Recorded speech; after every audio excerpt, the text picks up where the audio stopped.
All right, if we're doing remote view and you sent me over to that, this is the thing that the entire business class in our society and the entire investor class appears to not understand. Okay, like I said, people like me who are interested. We reject all kinds of any kind of class war politics. It wrecks everything. Okay, but here's the thing: the investor class and the business class seem to feel that is seem to perceive that things that there was the production, like if you want production to come back and you want production to stay in the country or things like that, that somehow that's they don't know that would be good for the markets. Like, I mean, there's this idea that that there's kind of free trade agreements that disintegrate everything. They say, well, the workers are being harmed or something. Doesn't matter to them. Like, that's why we have a bubble economy. I mean, it keeps collapsing. I mean, no. I mean, more. I mean, if production returns, that you don't have to be standing with I mean, how can I explain it? It's good for the whole, but I mean the markets benefit when production ramps up. I mean, the fact that production shut down is why there's a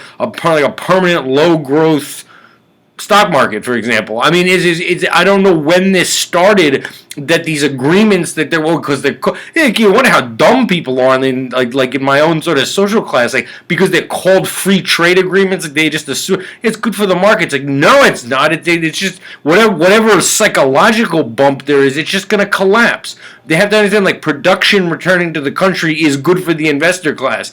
Wait a minute, why would you want infrastructure jobs to come? Well, geez, if we build the infrastructure, yeah, people have high-paying jobs doing that, but also there'll be a need for Caterpillar equipment to do that, and you invest in Caterpillar. Don't you get it? And it's no, they've been told this class war story of that's how it works. You don't care what happens in different sectors of the economy, and that's how to perceive things. And they believe a brand name free trade. It's called free trade, right? Sounds good. It's a word combination that sounds yeah, I guess that's good for business. It's bad for the whole economy of the whole country altogether. I don't know how that got into people's heads, or if it's just this baby boom and they're campus argument that they're still having as grown men. I don't really know. But I mean, no. Returning production to the country, building the infrastructure, jobs returning that are like that, new waves of production, protecting our own economy. Right, that's good for the investors.